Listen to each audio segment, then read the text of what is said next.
So today's topic is we are going to do revision problem in mechanics. Okay. So the entire mechanics which begins from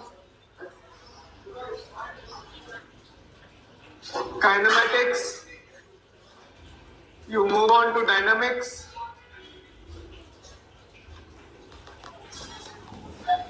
then you have work power energy,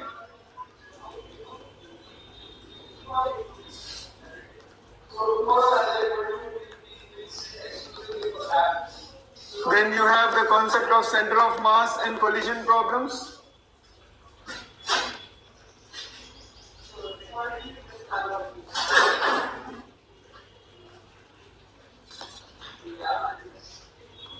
Then you move on to rotational dynamics.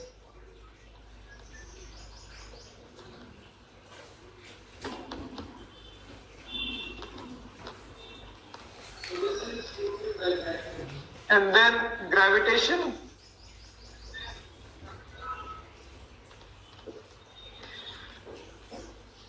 After that, mechanical properties of matter.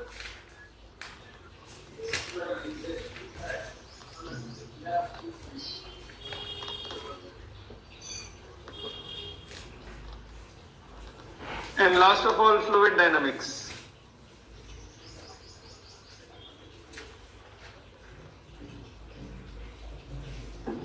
So these are the chapters, all this is covered in class 11th. We are going to revise some problems from each of these chapters. So let us quickly begin. First problem is this. You have been given the position as a function of time. So x is given as a cos omega t. Y is given as a sin omega t. And z is given as a omega t. Right. And you are asked to find the speed of the particle as a function of time.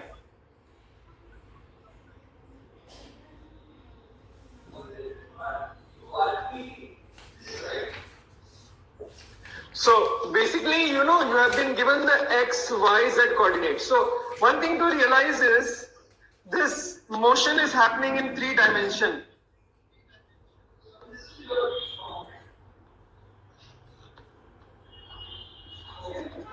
Right? Motion is happening in 3 dimensions and it is not a uniform motion.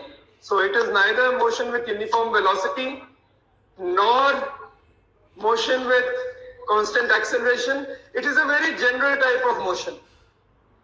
Coordinates, the position coordinates. So if you were to write this in vector terms, r is a cos omega t I cap plus a sin omega t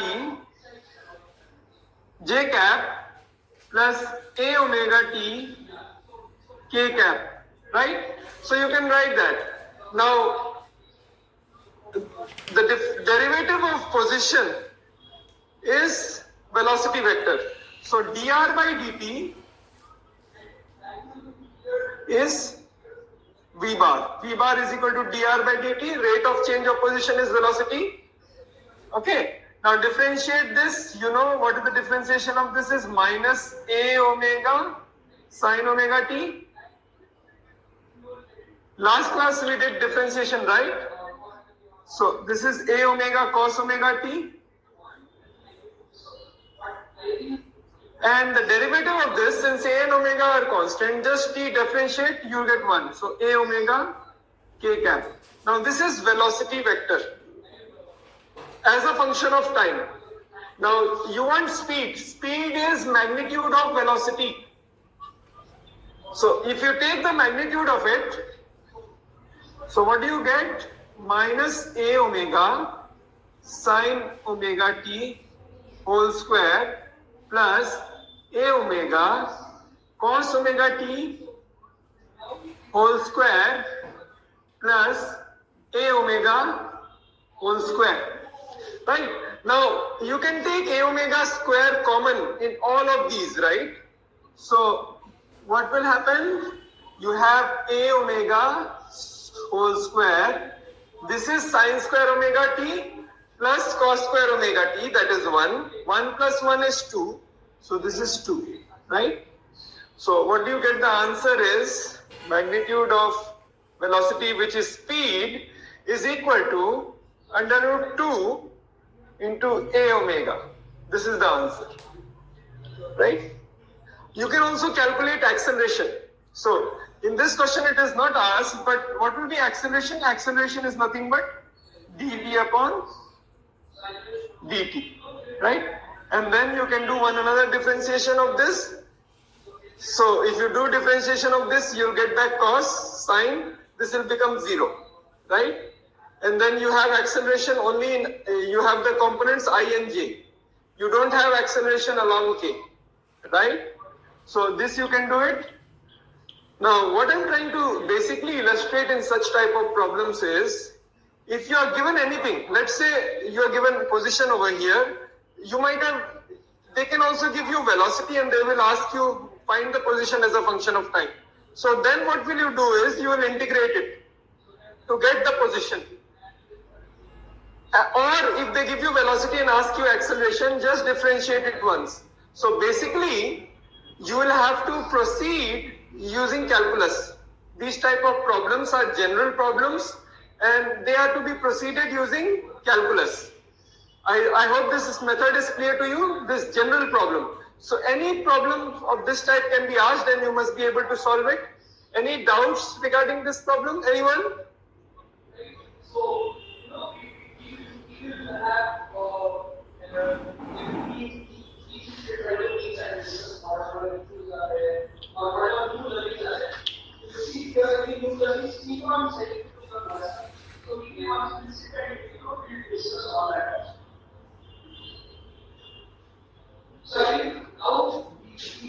let us move on to the second problem.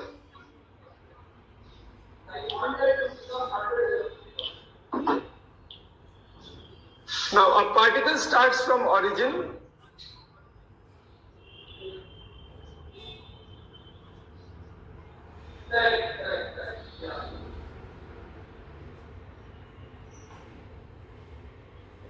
Okay, and it is further given that it starts from rest and it moves with constant acceleration. So u is 0, initial velocity is 0 and acceleration is constant. So for such a type of motion, okay, the particle is moving along x-axis. You have to draw the graphs of A versus t, V versus t, x versus t, right? All these three graphs. So let us do one problem on graphs.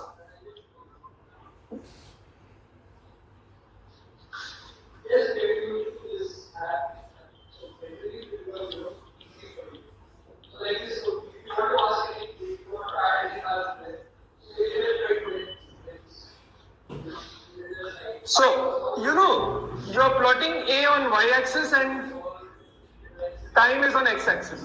So A versus t. How? A is varying with respect to time. So it is given in the question that A is constant. So A is constant. Right? So you have this graph.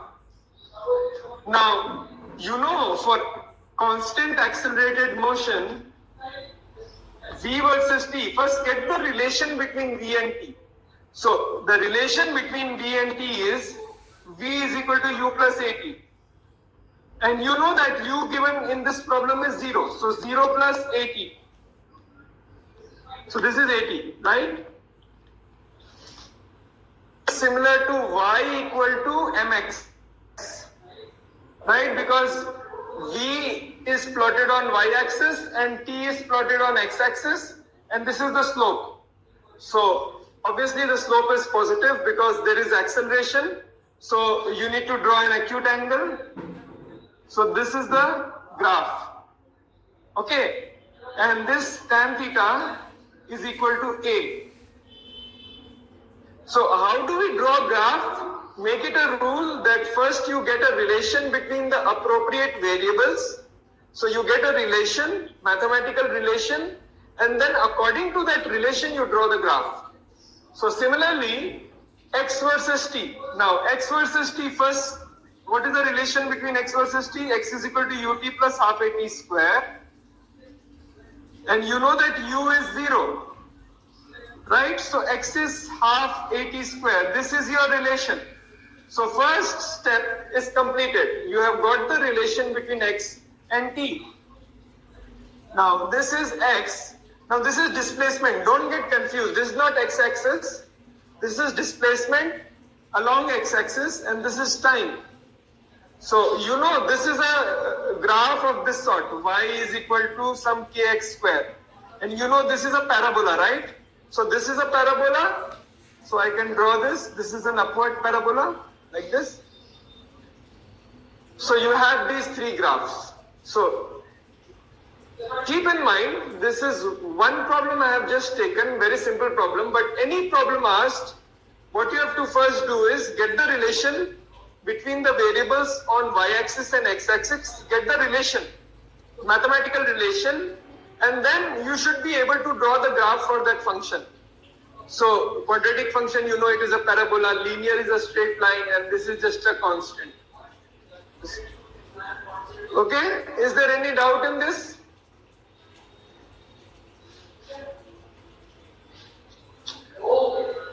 I wanted to add this series on the last slide for you.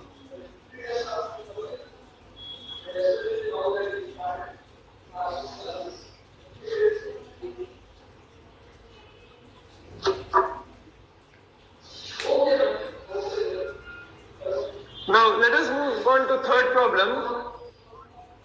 Now this is on projectile motion.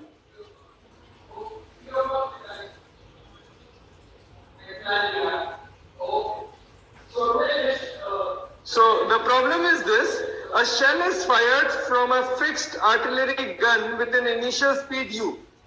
So the speed is u. So shell is fired with a speed u, initial speed u, right?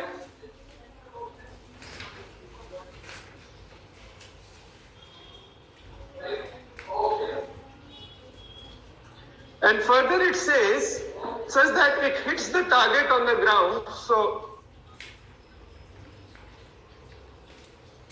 So the target is at a distance r. Okay, it hits the target on the ground at a distance r from it. If T1 and T2 are the values of time taken by it to hit the target in two possible ways. So you know, it says there are two possible ways. This is one theta you are having. The other theta, you know, you might have it like this. Okay, this might be some alpha. But for both the cases, the ranges are. Although the time of flight is different for both of them. So for the first case, time of flight is T1. And ranges are. And for the second case, time of flight is T2.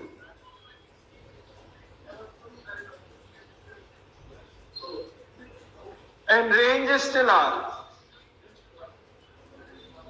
So now see, this shell, it starts from the ground and reaches the ground.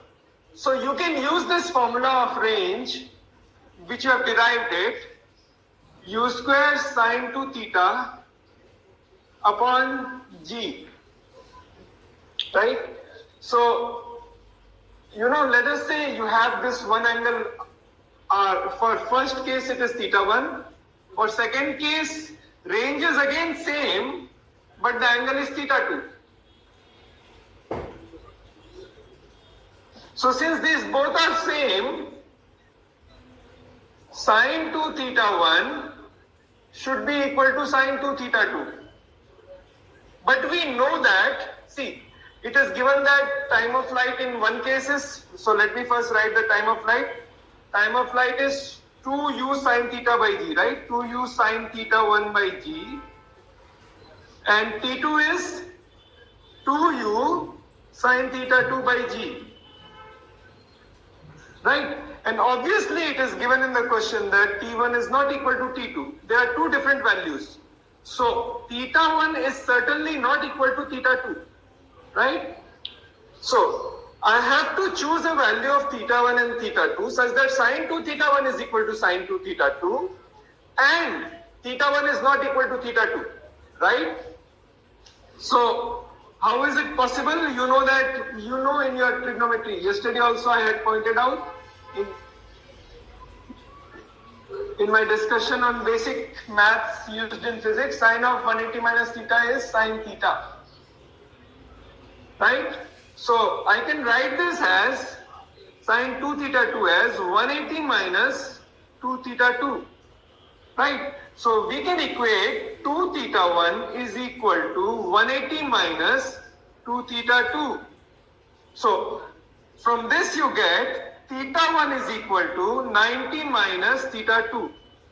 Right? This is clear to you? So if that is clear to you, then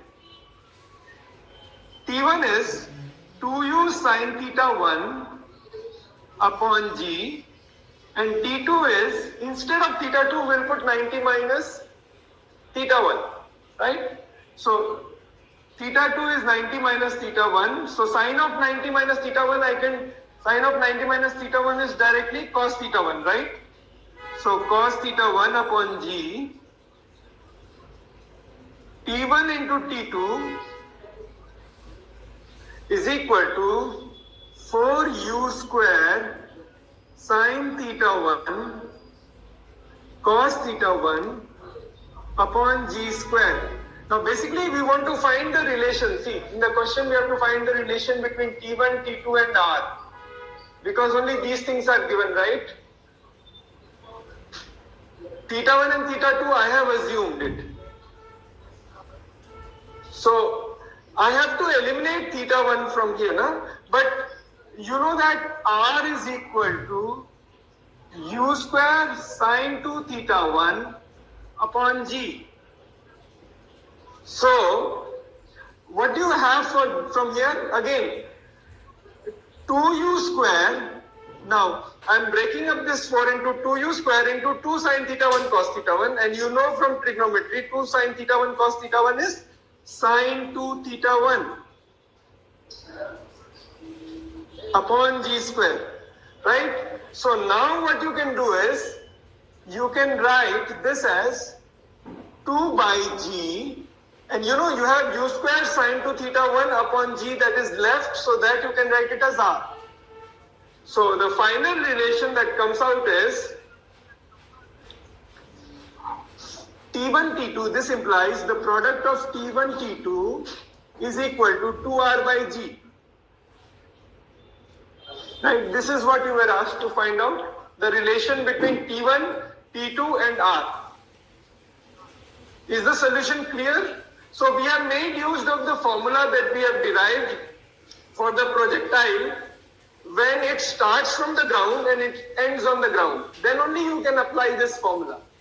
So be careful. Sometimes if you can't apply the formula, then go from the basics. Is this problem clear to everyone?